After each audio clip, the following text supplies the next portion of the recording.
Assalamualaikum warahmatullahi wabarakatuh dan selamat pagi anak-anak. Hari ini kita akan melanjutkan materi tentang kesetimbangan benda, di mana akan terbagi menjadi dua, yaitu kesetimbangan partikel dan kesetimbangan benda tegar. Syaratnya terlebih dahulu kalian harus bisa membedakan yang namanya syarat setimbang translasi dan syarat setimbang rotasi. Kalau gerak translasi itu bergerak arahnya kiri kanan atas bawah, sedangkan rotasi dia gerakannya memutar. Jadi syarat yang pertama sigma F arah sumbu X, artinya semua gaya yang bekerja di sepanjang arah X bernilai 0. Nah, contoh ada benda ditarik gaya F1 ke kanan, F2 ke kiri, maka resultannya yaitu F1 dikurang F2 sama dengan 0, sehingga besar gaya F1 sama dengan F2. Nah, ini membuat benda tidak akan bergerak, sehingga dia sigma F arah X-nya 0.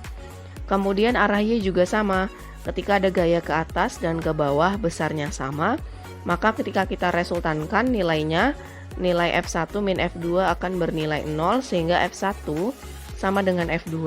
Benda ini akan tarik-menarik dan tidak akan menimbulkan perpindahan. Nah, sekarang arah timbang rotasi. Rotasi identik sama gaya yang bekerja yaitu torsi. Sigma torsi bernilai 0. Jadi di sini misalkan ada katrol ditarik oleh gaya F1 dan F2 yang sama besar. Nah, ketika benda itu ditarik sama besar, maka nilai arah torsinya, ingat F1 membuat putaran torsi negatif, sedangkan F2 positif torsinya, maka sigma torsi sama dengan 0, yaitu torsi 2 min torsi 1, nilai torsi 2 sama dengan torsi 1. Kita masuk ke setimbangan partikel, di mana benda-benda partikel ini kita anggap setimbang jika jumlah gaya F arah X dan jumlah gaya yang bekerja arah sumbu Y dia bernilai 0, atau jumlah vektor gayanya bernilai 0. Nah, nanti ada 3 aturan yang bisa kita gunakan. Yang pertama, kita pakai aturan sinus. Jadi aturan sin ini ketika ada 3 buah vektor gaya yang bekerja berlawanan arah, nah, kita bisa lihat sudut yang dibentuk antara F1 dan F3 kita anggap beta, F2, F3 kita anggap sudutnya alfa, antara F2 dan F1 adalah sudut gamma. Kalian bisa lihat perumusan akhirnya F1 per sin alfa, artinya nilai dari gaya F1 dibagi dengan sudut di depannya. F1 sudutnya sin alfa depannya, F2 depannya adalah beta. Berarti F2 per sin beta, sedangkan F3 depannya adalah gamma. Maka F3 per sin gamma. Sehingga jadilah perumusan aturan sinus seperti ini. Yang kedua, aturan kosinus.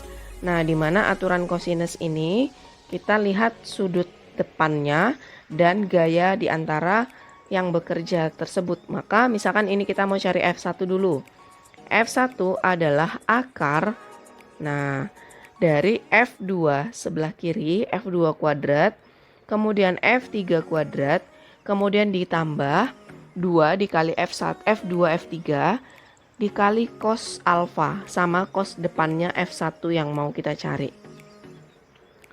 Sama untuk cara mencari nilai F2, di mana F2 itu adalah akar dari F3 kuadrat dan F1 kuadrat, kemudian ditambah 2 kali F1 F3. Nah, cos beta, cos di depannya F2 yaitu beta. Sedangkan ketika kita ingin mencari nilai dari F3, maka adalah akar dari F2 kuadrat ditambah F1 kuadrat ditambah 2 kali F1 F2, kemudian dikali cos di depannya F3, yaitu di depannya adalah gamma. Nah, yang terakhir adalah menggunakan interpretasi vektor. Ingat, vektor itu kita bisa resultankan gaya-gayanya, yaitu arah X 0, arah Y juga 0. Contohnya seperti ini. Ini ada beban bola ditarik menggantung dengan tali, kondisinya setimbang, yaitu ada tegangan tali T1 sama T2. Ini ada gaya berat W. Nah, ketika membentuk sudut 45 derajat, maka dia diproyeksikan juga sama di sini seolah-olah 45 derajat, artinya sudutnya bertolak belakang. Nah, sekarang karena benda ini bermassa punya arah gaya berat ke bawah, ke pusat bumi. Nah, kita bisa selesaikan ini untuk menentukan nilai tegangan tali T1 dan T2 dengan dua cara, yaitu cara vektor dulu. Kita ubah gambar di atas itu menjadi vektor koordinat kartesius. Kalian bisa ingat kembali cara menggambarnya. Nah, pusat pertemuan dari macam-macam gaya ini ada di tengah-tengah ini. Kita bisa gambar sebagai pusat koordinatnya. Kemudian T2 ke kiri, T1 miring ke atas, gaya berat ke bawah.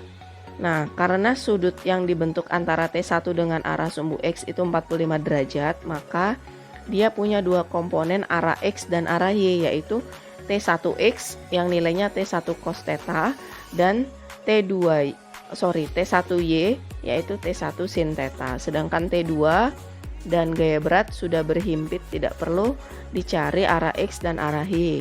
Sedangkan gaya berat kita bisa dapatkan hasilnya duluan, yaitu W adalah massa kali gravitasi, yaitu 60 Newton. Nah, sekarang kita bisa cari arah sumbu Y dulu. Sigma F arah sumbu Y sama dengan 0. Nah, semua gaya yang bekerja di sepanjang sumbu Y, yaitu ada T1Y dan gaya berat.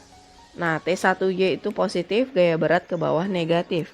Sehingga T1Y sama dengan W-nya kita sudah hitung 60 Newton. Kemudian T1Y itu adalah T1 sin theta yang nilainya 60 Newton. Sehingga nilai T1 adalah 60 akar 2. Sinnya 45 derajat setengah akar 2. Sekarang kita teruskan untuk arah sumbu X. Sepanjang di sumbu X ada dua gaya yang bekerja, yaitu ada T1X dan T2. Berarti T1 ke kanan positif dikurang T2.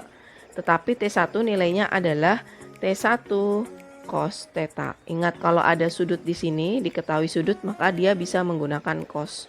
Kalau di sini tidak dilalui sudut, kita pakai sin. Nah, sehingga kita masukkan sigma F arah sumbu X sama dengan 0, maka nilai dari arah X tadi T1X min T2, T1X min sama dengan T2, pindah ruas. T1-nya adalah T1X itu adalah T1 cos theta. Kita masukkan angkanya.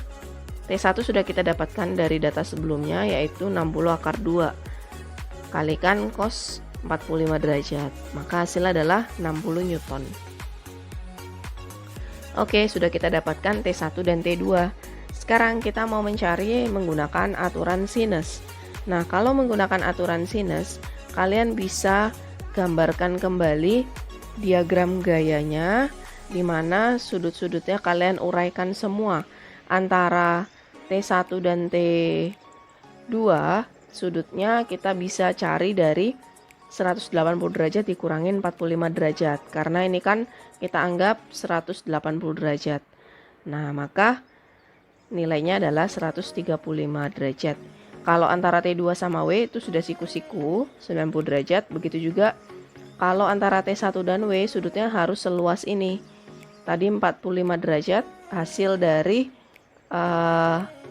tolak belakang dengan atasnya ditambah dengan 90 derajat siku-siku. Jadi totalnya 135 derajat. Nah, sekarang kita cari sin alfa betanya. Nah, sekarang kita cari rumus sinusnya, yaitu T1 berhadapan dengan alfa, berarti sin 90 derajat. T2 berhadapan dengan beta, yaitu sin 135, dan gaya berat berhadapan dengan gamma, sin 135. Kita mau cari tahu dulu nilai dari T1. Maka nilai dari T1-nya kalian bisa ambil pasangan perumusan yang mau kita cari. Di sini yaitu kita bisa pakai T1 per sin 90, kita sama dengankan si W per sin 135 yang ada datanya. Nah, nilai dari T1 per sin 90 itu sin 90 kan 1. W-nya itu tadi 60. Sin 135 itu setara dengan sin 45 derajat di kuadran kedua. Sehingga hasilnya adalah T1 per 1, 60 per setengah akar 2. Kalian kalikan silang. T1 dikali setengah akar 2, 1 dikali 60. Maka T1 kita dapatkan 60 akar 2. Sama seperti vektor tadi. Sekarang kita mau cari T2. Sama, kita ambil perumusan yang mau kita cari. T2 itu berarti yang per sin 135. Kalian boleh sama dengankan dengan W atau T1. Di sini saya mau sama denganin dengan W per sin 135 karena sin 135-nya bisa kita coret sehingga T2 sama dengan 60 Newton. Oke, sehingga kalian bisa lebih mudah menggunakan aturan sinus untuk menjawab nilai dari tegangan tali. Selanjutnya kita bahas poin B, yaitu kesetimbangan benda khusus benda tegar, di mana syaratnya kalau tadi untuk kesetimbangan partikel hanya seimbang translasi X dan Y sama dengan 0. Kalau di benda tegar kita juga perlu yang namanya setimbang rotasi, yaitu sigma torsi sama dengan 0. Nah, untuk materi kesetimbangan benda tegar, aplikasinya langsung ke dalam bentuk-bentuk contoh soal. Untuk kasus pertama, di sini ada sebuah tongkat dalam kondisi setimbang, di mana porosnya ada di sebelah kiri ini adalah poros. Kemudian di posisi setimbangnya dia disangkutkan dengan tali dan ujungnya diberikan sebuah beban. Jika diketahui panjang tongkat adalah L, massa beban adalah MB, dan tongkat itu bermassa, punya massa tongkat, maka tegangan talinya berapa? Sehingga kita bisa gambarkan arah tegangan talinya T, dan di sini membentuk sudut theta. Kemudian ingat kalau ada massa punya gaya berat, berarti pusat massanya di tengah-tengah, ada gaya berat WB. Dan tongkat itu juga diberikan massa tongkat. Jadi dia punya massa tongkat di pusat massa tengah-tengah adalah massa tongkat. Dan dia juga punya jarak keseluruhan yaitu sebesar L. Sehingga jarak massa tongkat ke poros ini adalah setengah L. Oke, sekarang kita mau analisis bagaimana cara menentukan tegangan tali. Ingat arah torsi, karena di sini setimbang secara torsi, berarti di sini syaratnya sigma torsi harus sama dengan 0. Kita cari torsi masing-masing dari gaya yang bekerja. Ada torsi yang diakibatkan oleh tegangan tali. Ingat porosnya di sini, maka torsinya dia akan mendorong tongkat itu ke atas sehingga torsinya nilainya negatif. Kemudian ada WB memutar tongkat ke bawah, maka torsinya positif. Kemudian karena di sini ada massa tongkat, dia punya gaya berat arahnya ke bawah, W tongkat, dan dia memutar torsi yang nilainya adalah searah jarum jam. Nah, torsinya ada 3, yaitu torsinya tegangan tali, torsinya gaya berat, torsinya gaya berat beban. Tadi gaya berat tongkat. Sehingga kita masukkan datanya, yaitu torsinya si gaya berat tongkat ditambah torsi gaya berat beban dikurangin torsinya tegangan tali sama dengan 0. Ingat torsi perkalian antara FL sin theta, tetapi di sini gaya berat sudah membentuk sudut siku-siku, baik gaya berat beban maupun tongkat, sehingga torsinya tongkat yaitu W tongkat dikalikan setengah L. Ingat torsi itu adalah FL sin theta. L itu jarak gaya sampai ke poros, berarti L-nya adalah setengah L. Ditambah torsi gaya berat yaitu W benda dikalikan jaraknya sampai ke poros sebesar L. Nah, dikurang torsi tegangan tali, ingat dia miring. Maka supaya dia bisa bekerja, kita proyeksikan ke arah yang tegak lurus. Berarti torsinya tegangan tali yang ini, torsi arah sumbu Y. Sehingga dia tidak dilalui sudut, maka kita pakai sin. Atau ini rumusnya, karena dia tidak membentuk siku-siku. Sehingga tegangan tali jaraknya sampai ke poros sama seperti gaya berat beban, L sin theta sama dengan 0. Nah, kita kan tadi mau mencari nilai dari tegangan tali. Maka kita cukup pindahkan si T, L sin theta ke kanan, W tongkat setengah L, W beban dikali L. L-nya boleh kita coret.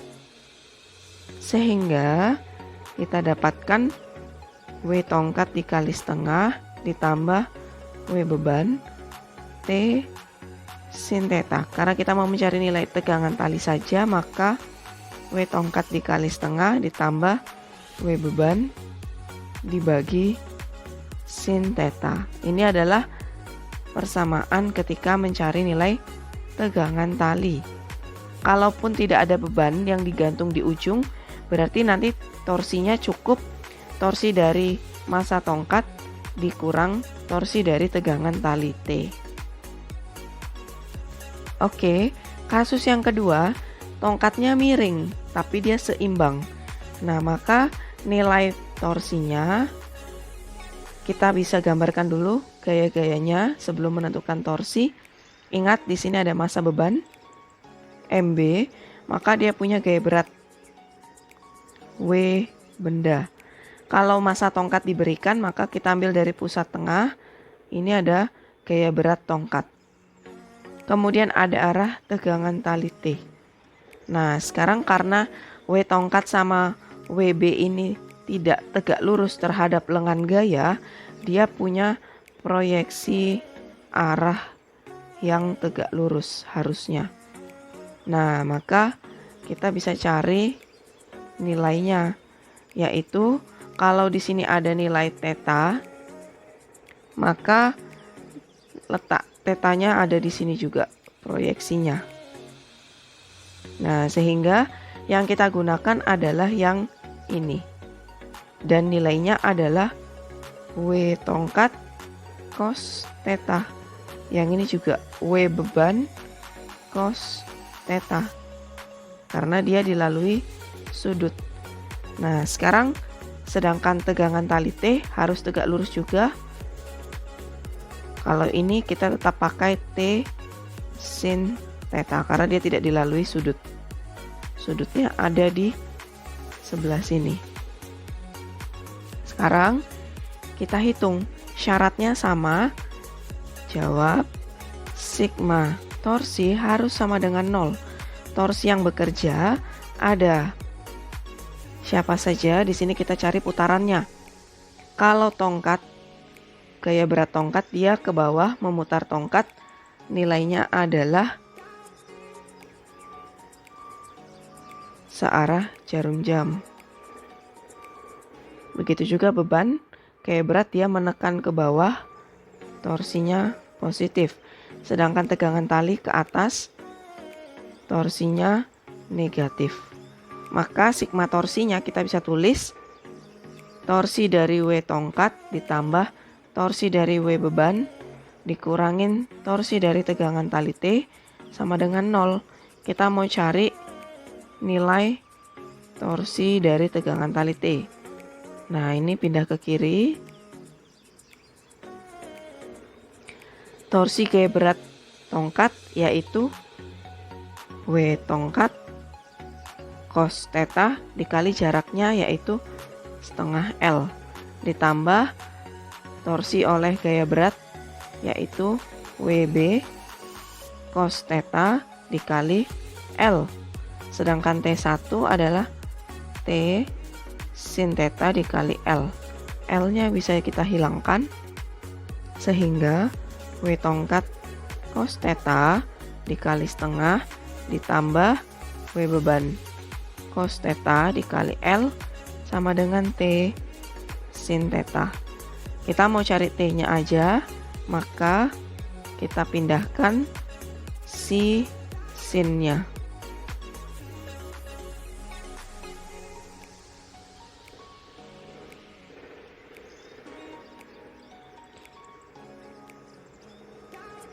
Nah, sehingga kita dapatkan data untuk mencari nilai tegangan tali.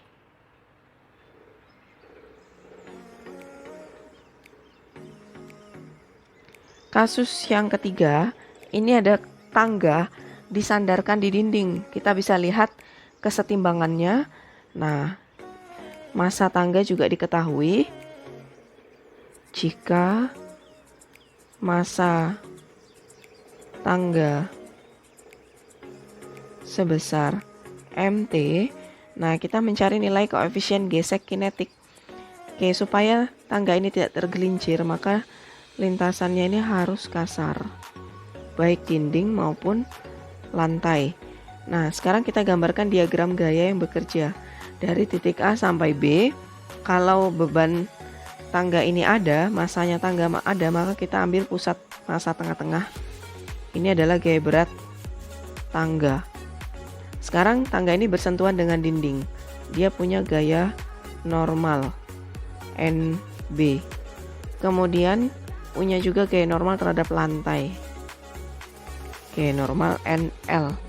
Nah, supaya tidak tergelincir nanti di sini ada harus gaya gesek yang melawan. F gesek. Kenapa arahnya ke kiri? Karena kalau tangga ini meluncur ke bawah, gaya gesek itu kan melawan arah geraknya. Nah, sekarang kita lihat nilai-nilai gayanya, nilai-nilai arah putaran torsinya dulu. Nah, kemudian di sini kalau misalkan porosnya ada di bawah, poros putarnya di bawah, maka nilai putaran torsinya bisa kita tentukan. Di sini nilai dari kesetimbangan secara translasinya kita bisa cari dulu.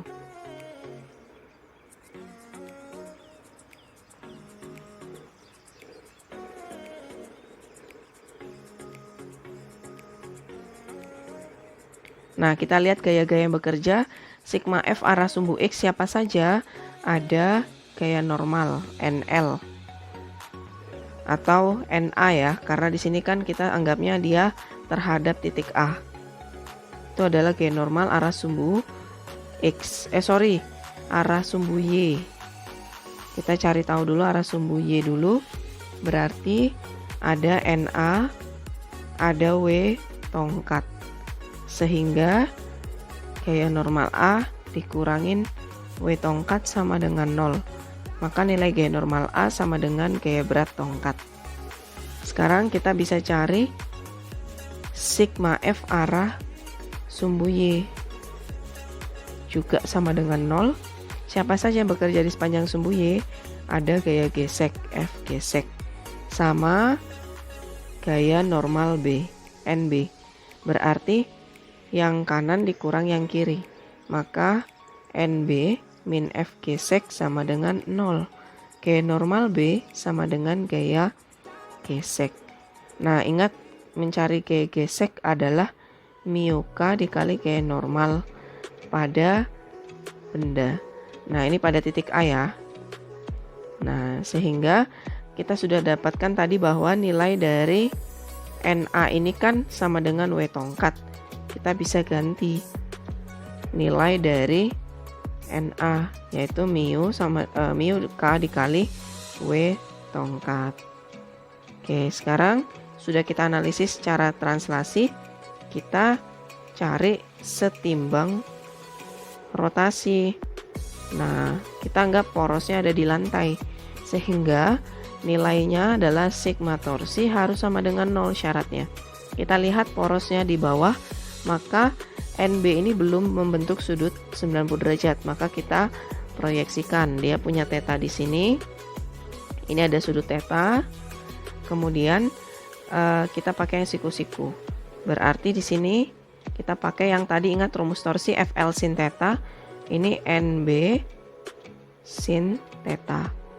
Nah, ingat putaran torsinya, kalau poros di bawah dia memutar torsi searah jarum jam positif. Kemudian ada W tongkat. Nah, W tongkat itu juga tidak tegak lurus, maka kita cari yang tegak lurus ke bawah. Ini W, ingat letak sudutnya ada di sini, maka dia juga letaknya di sini. Maka ini W cos theta. Nah, dia gaya berat itu memutar tongkat berlawanan arah jarum jam. Jadi W tongkatnya itu adalah torsinya negatif. Nah, kalau NA dia bekerja di poros, jadi torsinya 0. Nah, sekarang kita cari sigma torsinya. Torsi oleh gaya normal B dikurang torsi oleh gaya berat tongkat sama dengan 0. Nah, gaya normal tadi NB sin theta dikali dia kan di ujung. Berarti jaraknya sampai ke poros itu sebesar L.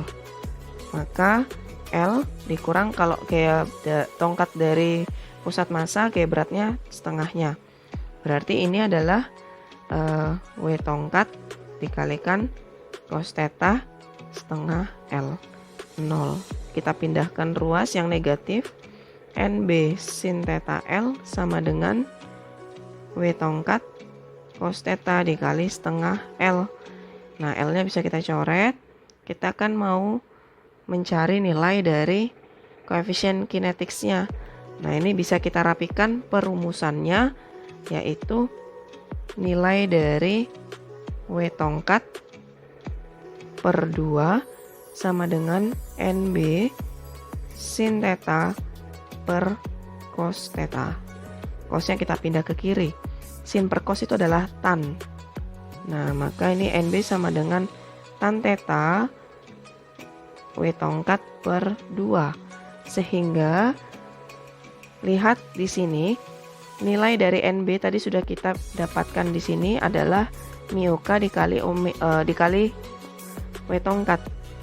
Mu k dikali W tongkat dikali tan theta W tongkat per 2. W tongkat coret sehingga dapat nilai mu k sama dengan 1 per 2 tan theta. Tan theta itu adalah letak sudut kemiringan minimum yang ada di antara tongkat dengan lantai nih. Jadi dengan sudut tersebut tongkat tidak akan tergelincir. Oke, jadi ini adalah rumus untuk menentukan koefisien gesekan kinetis pada tongkat tangga. Oke, sekian untuk materi kesetimbangan benda. Nanti kasus berikutnya akan kita teruskan untuk peristiwa jungkat-jungkit atau kesetimbangan benda lainnya. Sekian, wassalamualaikum warahmatullahi wabarakatuh.